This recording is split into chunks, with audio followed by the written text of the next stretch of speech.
A little bit more than what I'm going to be speaking about. Family. My family. Good morning again. Good morning.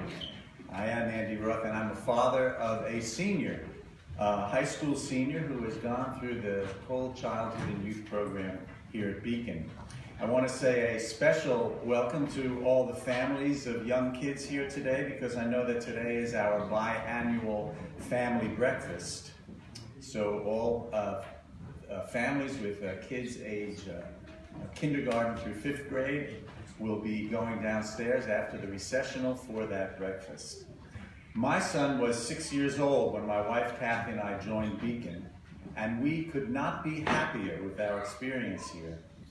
One of our son's college admission essays asked him about places where he feels at home, and he wrote about Beacon. He said that all the floorboards and every white column in the sanctuary are, and I'll quote him now, grounded in my earliest memories.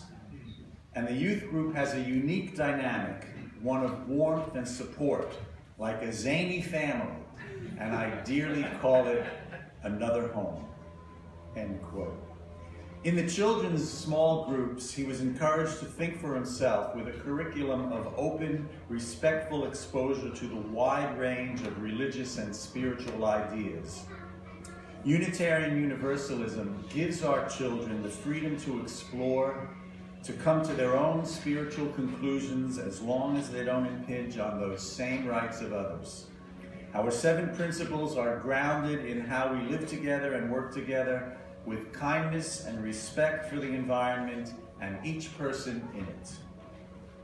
That is evident in the Our Whole Lives curriculum, OWL or our human sexuality curriculum. Taught by our own congregants after intensive training, it is age appropriate, so kids gain knowledge in doses they can handle. And by the end of the 8th grade, when it's finished, they have all they need to know about the biology, but even more, considering this most intimate of human relating, they've learned how to maintain the 7 principles of compassion, kindness, and respect for another person. I've seen the fruits of the overall program for children and youth personally when I've attended youth cons, regional weekend conferences. From my perspective as a psychologist, I've observed kids expressing themselves fully. They're allowed to be wild and crazy, but with clear limits. We've all been adolescents. You're trying to figure things out. Your hormones are raging. You have to deal with lawnmowers outside.